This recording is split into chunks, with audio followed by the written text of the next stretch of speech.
Researchers at the Department of Neuroscience in Norway University are now calling for international policies to respect the rights of individuals who use psychedelic drugs. They say its use as a spiritual, personal, or cultural activity should be accepted. Quote, although psychedelics can induce temporary confusion and emotional turmoil, hospitalizations and serious injuries are extremely rare. Overall, psychedelics are not particularly dangerous when compared with other common activities. Newsweek says, quote, psychedelic drugs like MDMA and magic mushrooms are as safe as riding a bike or playing soccer. Wow. And bans against them are inconsistent with human rights, according to the authors of a letter published in the Lancet Psychiatry Journal today.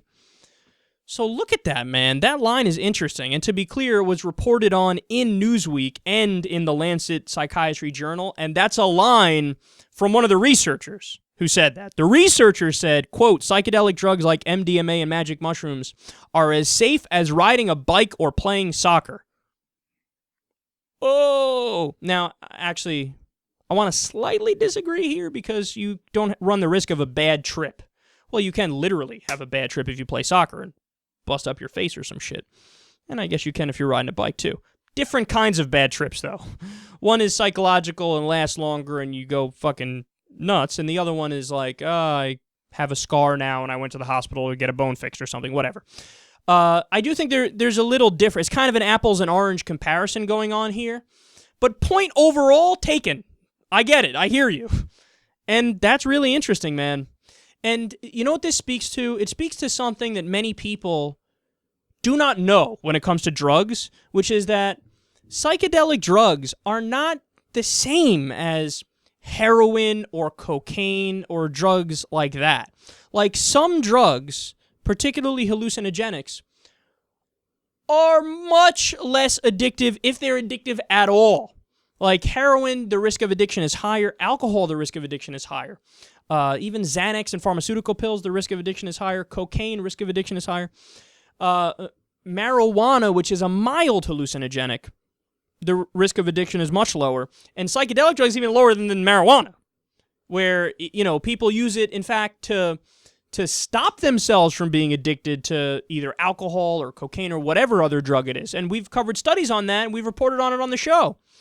Where if you give people whatever it is, ecstasy, MDMA, magic mushrooms, which is psilocybin, or DMT, or whatever, ayahuasca, people, it's like a reset of the brain. Somehow the receptors reset, and you don't feel the craving anymore that you felt when you were addicted to the other substance.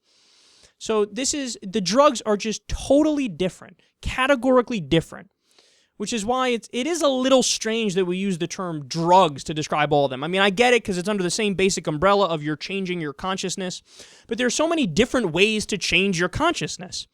I mean, heroin and opiates are more of a relaxed sensation and a warm sensation, and, you know, it works on certain receptors of the brain and with certain chemicals, whereas cocaine is more of like an excited, happy, active high, and amphetamine is the same kind of a high, and then weed is like, you know, a more, intuitive, thinking man's high, and then there's sativas and indicas where you can go up or down along with your thinking man's feeling and your head in the sky feeling, and then psychedelics are in a whole nother league of their own, man. It's a totally different thing, and to be clear, I've never done psychedelics, which is why I can't describe in good detail what those are like, but the research is what it is, and they're being pretty clear here in saying not only should it be legalized for medicinal purposes, which is clear.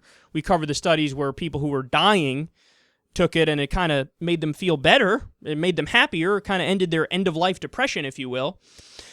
Not only for that, they also want to legalize it for, you know, cultural reasons and recreational reasons. And I have to agree with them, man, just on principle, because the idea of locking somebody up in a cage because they changed their consciousness, it's so pretentious and so arrogant. And the idea that, like, the person who did that is acting wrongly, no, the person who's acting incorrectly is the people who put you in a cage. They might not agree with what you did, they might not like what you did, and you honestly may not be making the best choices overall if you get addicted to a substance, But that doesn't mean all your freedom should be taken away. It's a very police-statey, authoritarian idea. And now even researchers are getting on board with it to say, enough's enough. This is not what you think it is. It's more like riding a bike or playing soccer.